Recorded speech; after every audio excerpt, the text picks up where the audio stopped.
Selamat datang di Cafe Integritas Inspektorat Utama. Perkenalkan, nama saya Tri Apriyadi, Kepala Subbagian Tata Usaha Inspektorat 1. Pada kesempatan kali ini, saya akan memaparkan materi tentang penilaian aktivitas pengendalian.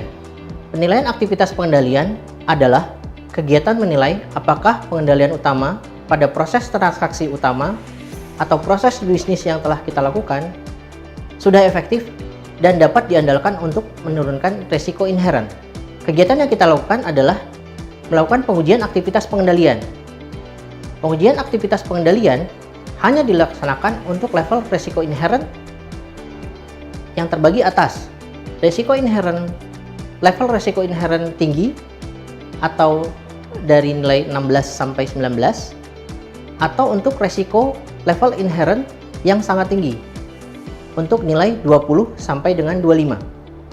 Pihak pelaksana pengendalian terdiri atas 1. Pihak yang bertanggung jawab atas pelaksanaan pengendalian dan memiliki akses langsung dalam melaksanakan aktivitas pengendalian.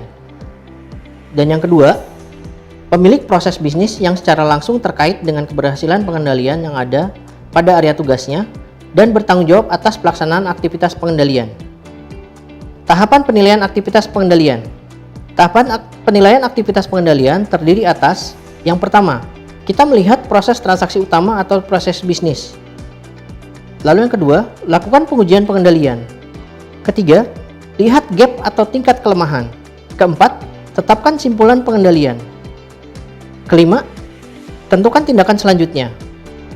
Keenam, buat rekomendasi. Efektivitas perangkat pengendalian diperoleh dari pengukuran ketidaksesuaian hasil pengujian pengendalian antara atribut pengendalian terhadap pelaksanaan pengendalian yang dilakukan untuk mengetahui keandalan efektivitas perangkat pemantauan. Hasil penilaian kelemahan pengendalian diperoleh kesimpulan: 1. Kelemahan tidak signifikan, kelemahan signifikan, dan kelemahan material. Simpulan hasil penilaian kelemahan pengendalian: jika kelemahan tidak signifikan, artinya pengendaliannya efektif. 2. Jika ditemukan kelemahan signifikan, kesimpulan pengendaliannya berarti pengendalian tidak efektif. 3. Kelemahan material artinya dapat disimpulkan bahwa penilaian aktivitas pengendalian tidak efektif. Rekomendasi perbaikan hasil penilaian kelemahan pengendalian: jika ditemukan kelemahan tidak signifikan, maka rancangan pengendalian telah efektif. Untuk rekomendasi apabila ditemukan kelemahan signifikan, maka perlu dilakukan peningkatan kepatuhan atas rancangan pengendalian. Dan untuk yang ketiga, apabila ditemukan kelemahan material, maka perlu dilakukan perbaikan rancangan pengendalian. Ada 4 tipe pemantauan pengendalian. Yang pertama, review dokumen. Dilakukan dengan mempelajari dokumen-dokumen yang berhubungan dengan pelaksanaan unsur-unsur pengendalian. Teknik yang kedua, wawancara. Dilakukan melalui diskusi dengan pegawai yang bertanggung jawab terhadap rancangan atau implementasi pengendalian tingkat entitas. Tipe pemantauan yang ketiga dilakukan dengan cara survei. Dilakukan dengan mengajukan serangkaian pertanyaan tertulis untuk mendapatkan tanggapan dari pegawai atau pejabat mengenai hal-hal yang terkait dengan 5 unsur pengendalian intern di dalam unit kerja. Dan tipe pemantauan yang keempat dilakukan dengan cara observasi. Dilakukan dengan mengamati secara cermat pegawai atau pejabat, lingkungan pengendalian, dan pelaksanaan kegiatan di suatu unit terkait dengan 5 unsur pengendalian intern.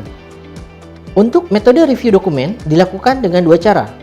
Pertama dengan metode sampling review dokumen, yang kedua dilakukan dengan cara sensus.